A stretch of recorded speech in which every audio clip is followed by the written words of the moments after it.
전해드린 대로 이태원 참사가 발생한 서울 용산구의 전 경찰서장과 구청장 등이 입건되면서 참사 책임을 묻는 경찰 수사 본격화되고 있습니다. 네, 관련 내용 백성문 변호사와 함께 자세히 짚어보도록 하겠습니다. 안녕하세요. 네, 안녕하세요.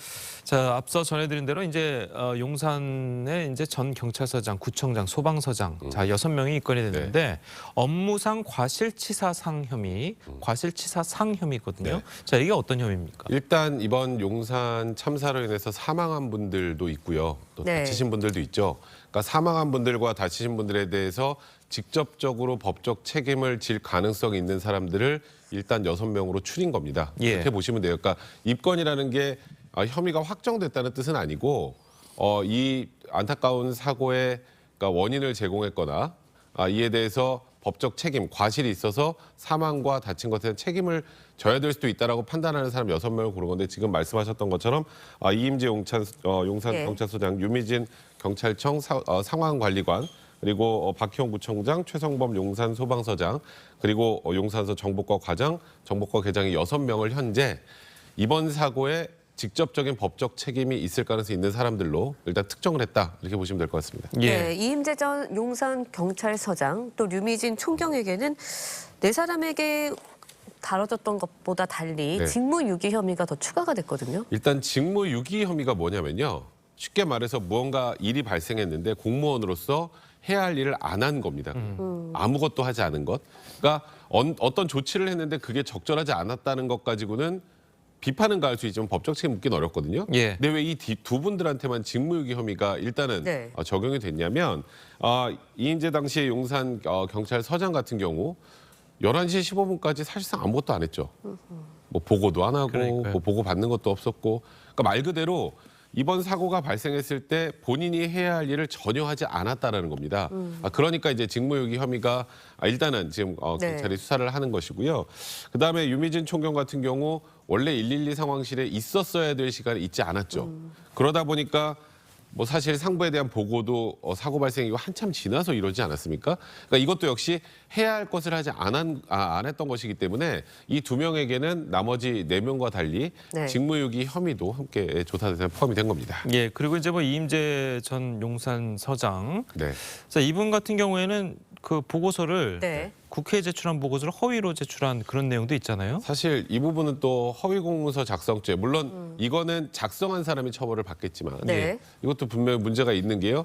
제가 말씀드렸던 것처럼 사실 이임재 용산경찰서장의 행적은 굉장히 미스테리할 정도로 이상하지 않습니까? 그러니까요. 근데 11시 5분에 현장에 도착한 것으로 지금 어느 정도 확인이 되는데 여기서 좀 이해가 안 되는 건 현장 경찰 보고서에는 밤 10시 20분에 현장에 도착한 걸로 돼 있고 예. 10시 18분에 무전 지시를 했다라고 돼 있는데 이게 사실이 아니죠. 예. 사실이 아니면 이건 명백한 허위 공문서입니다. 이거는 진실과 진상을 은폐하기 위해서 한 것으로 보여지기 때문에 현재 일단 이 부분에 대해서는 굉장히 죄질이 안 좋다고 판단할 수 있을 것 같습니다. 예. 네, 그런가 하면은 박희영 용산구청장의 경우 어제 뭐 국회에 출석해서 10시 51분에 주민을 통해서 문자를 받고 이 사고를 알았다라고 해서 정말 황당함을 변치 못했는데 관할구청의 사고 예방 뭐 대처 등이 제대로 됐는지 따져 물을 거라고 하는데 어떤 책임을 좀 물을 수 있는 건가요? 그러니까 일단 박희영 용산구청장에 대해서 비판이 굉장히 많죠.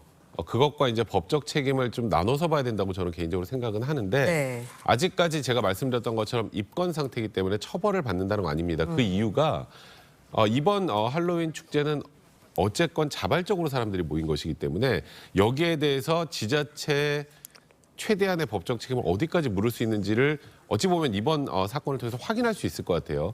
그러니까 자발적으로 사람들이 모인 곳에 대해서 어느 정도 안전관리 그다음에 대응, 예측 이런 것들을 해나가야 되는 것인지. 네. 그러니까 지금까지 나온 것은 뭐 박형 구청장도 이번 건 축제가 아니라 현상이라는 표를 써서 자발적으로 사람들이 모인 거라는 걸 강조하지 않았습니까? 네. 굉장히 부적절한 발언이지만 법적으로 놓고 볼 때 그러면 이런 집회, 이런 모임에서도 지자체에서 지자체장이 어느 정도까지 법적 책임을 져야 하는 것인지 그걸 확인하는 하나의 자료일 것이고요. 그러니까 할로윈 때 굉장히 많은 인파가 모일 거라는 걸 충분히 예측할 수 있었음에도 불구하고 지자체에서 적절한 대응을 했는지 여부가 이번 박희영 구청장에 대한 수사에서는 핵심이 될 것으로 보입니다. 예.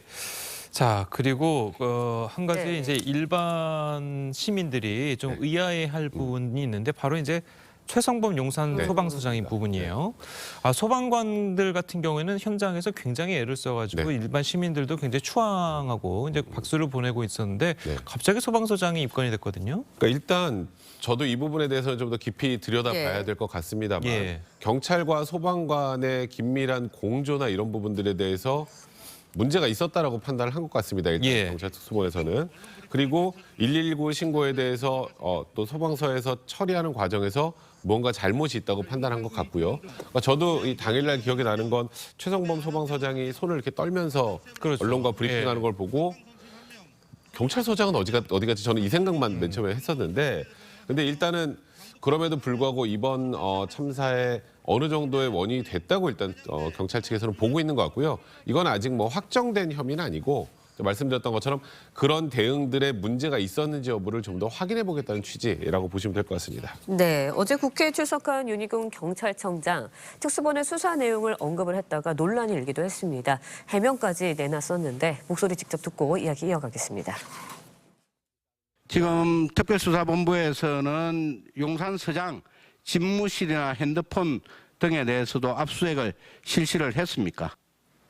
현재까지는 하지 않았고요. 아마 추가적으로 할 수 있다는 보고를 받았습니다. 그런데 수사와 관련된 부분은 사실 제가 구체적으로 보고를 받고 있지 않지만 그 합리적인 판단을 할 것으로 알고 있습니다. 다만 이제 지금 수사를 자꾸 물으시는데 그 부분은 제가 지휘 또는 보고받지 않습니다. 더 이상. 예, 특수본에서 잘 할 것으로 신뢰하겠습니다. 네, 들으신 것처럼 특수본에서 보고를 받았다고 밝혔다가 네. 이후에 특수본에 지휘를 하거나 보고를 받지 않는다라고 해명을 하긴 했거든요. 근데 특수본은 독립적인 기구 네. 아닙니까? 근데 이게 앞으로 수사의 대상이 될 수도 있습니다. 저분은. 그죠? 뭐 처벌을 받는다는 뜻은 제가 아니지만 예. 이제 국민들이 생각할 때는 이번 이태원 참사의 책임이 누구에게까지 있는지에 대해서 제각각이시겠지만 네. 충분히 수사의 대상이 될 수 있는 분인데 특수본이라는 곳은 그래서 지휘고하를 막론하고 독립적으로 수사할 수 있는 기구 아니겠습니까? 근데 처음에 시작할 때 압수수색과 관련된 보고를 받았는데라는 표현을 썼다가 나중에 이제 이게 논란이 돼서 그런 것인지 아니면 정확하게 해명은 좀 더 들어봐야겠습니다만 그 지금 특수본의 수사 내용은 보고받을 수 없다는 취지를 얘기를 하는 건 일단 그에 대해서 이제 아마 이제 문제가 있다라고 이제 본인이 판단했던 것 같은데 이렇게 되면 어떤 문제가 생기냐면 네. 경찰 특수본의 수사 결과에 대해서 국민들이 신뢰를 갖기 어려워집니다. 그렇죠. 아 이거 봐 또 결국 경찰청장에는 보고가 되는 거고 그러면 어느 선에서 꼬리 자르기로 끝나는 거겠지. 예. 라고 국민들이 이제 수사에 불신을 갖게 되면 어떤 수사 결과를 내놓아도 사실 국민들이 신뢰를 하기 어렵단 말이죠. 그런 면에서는 어제 이 상황은 굉장히 대단히 부적절했다고 봐야 될 것 같습니다. 알겠습니다. 네. 자, 다음 이야기 넘어가도록 하겠습니다. 검찰이 오늘 더불어민주당 이재명 대표의 최측근 김용 부원장을 기소할 방침으로 전해졌는데요. 자, 만약에 오늘 김용 부원장이 이제 기소가 되면 네. 앞으로 이제 수사는 어떻게 진행이 되는 겁니까? 일단은 기소가 될 거고요. 그냥 네. 구속기간 만료된 상태에서 구속하고 그냥 풀어주진 않습니다. 그러니까 기소는 그냥 100% 된다고 보시면 되는데 과연 검찰이 어느 정도의 혐의를 이제 특정하고 어느 정도의 명백한 소명 자료, 증거 자료들을 확보했는지 그게 이제 이 앞으로의 이 김용 부위원장에 대한 재판에 대한 관건이 될 거고요.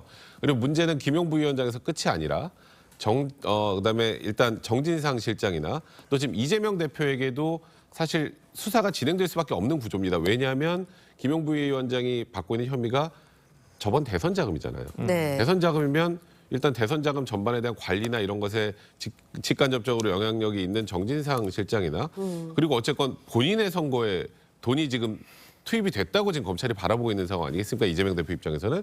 그러니까 김용 부위원장 기소하고 이후에 검찰이 내놓는 어떤 증거 자료에 따라서 이 두 분들에 대해서까지 이제 수사가 점점 확대될 수 있는 가능성이 있는.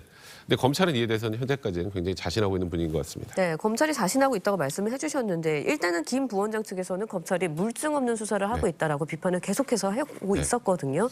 검찰이 재판 과정에서 증거를 보여줄 수 있는 건가요? 어떻게 그러니까 보세요? 제가 이제 그 수사하는 과정에서 이제 일단 변호사로서 입회를 해보면 제일 답답한 게 경찰, 검찰이 도대체 뭘 쥐고 있지를 잘 몰라요. 알 수가 없습니다. 질문만 하니까 자료를 막 내밀면서 확인하는 네. 과정은 그렇게 많지는 않아요. 그러면 이제 일단은 조사받는 입장에서는 이걸 부인해야 될지 아니면 자백을 해야 될지에 대한 혼란도 생길 거고 저쪽에 어느 정도 뭔가를 갖고 있는지 모르니까 일단은 검찰 입장에서는 김용 부위원장이 거의 대부분 묵비권 행사하고 있는 상황에서 구태여 가지고 있는 증거를 또 내밀 이유는 별로 없었을 것 같고요. 그래서 제가 주목을 해봐야 된다고 생각하는 건 이제 재판 과정에서 검찰이 지금 현재 언론을 통해서 보도된 유동규 씨부터 이제 사람들의 진술 이 외에 플러스 알파가 무엇이 있는지 거기다 특히 이번 사건은 돈을 받았다로 끝나는 게 아니라 이 돈이 대선 자금으로 사용됐다까지 입증이 돼야 정치자금법 위반이 되는 거잖아요. 네. 이 뒷부분이 어느 정도 입증됐는지. 그러니까 금품을 수수했다라는 부분은 지금 관련자들의 진술이나 현재까지 언론에 나온 그런 자료들을 기초로 해서도 사실 이 정도면은 수수에 대해서는 충분히 입증이 됐다고 보는데 그 다음 단계로 이 돈의 사용처를 어느 정도 확인했는지 이 부분이 이번 재판의 최대 쟁점이 될 것 같습니다. 예, 그 세간의 관심사는 과연 이 수사가 이재명 대표에게까지 갈 수 있을까였거든요. 네. 근데 보통 우리가 이제 그 동안에 이제 정치인들의 정치자금 불법 정치자금 예. 수수 혐의의 이제 수사를 지켜보고 결과를 보면 대개는 자금 관리하던 분들만 이제 죄를 받고 네. 정치인들은 자기는 뭐 관여하지 않았다는 예. 식으로 이제 빠져나가는 경우가 많았거든요. 자, 이번 수사 결과는 어떻게 예상하십니까? 뭐 사실 지금 말씀하신 부분을 제가 예단하기는 굉장히 어려운데 오늘 일단 공소장을 한번 좀 봐야 될 것 같고요. 예. 만약에 이재명 대표를 공범으로 적시한다. 예. 그거는 어느 정도 들고 있다는 소리라고 생각을 하고요. 저는 검찰이. 예. 근데 이제 단순히 그냥 이름만 여러 번 노출된다면 아직은 아니다라고 저는 개인적으로 생각을 하는데 일단 검찰 입장에서는 김용 부위원장이나 지금 더 나아가서 정진상 실장에 대한 수사를 진행을 하는데 결국 이 돈이 이재명 대표의 대선장으로 활용이 됐다면 이재명 대표 역시 수사선상에 오를 수밖에 없는 겁니다. 근데 만약에 이재명 대표와 연관성이 입증이 안 되는 상황에서 섣불리 이재명 대표를 소환한다거나 하게 되면 그건 오히려 더 엄청난 후폭풍을 말 수 있죠. 결국 검찰이 뭐 이재명 대표를 겨냥해서 수사하는 게 아니겠지만 수사 과정에서 이재명 대표까지 수사선상에 오른다면 이와 관련된 어느 정도의 뭐 확실한 증거들을 가지고 있어야 진행이 가능할 것 같고요. 그래서 아직은 이 칼날이 이재명 대표에게까지 갈 수 있다 없다를 단언하기는 좀 어려운 시기입니다. 알겠습니다. 자, 오늘 변호사님 말씀 여기까지 듣겠습니다. 잘 들었습니다. 고맙습니다.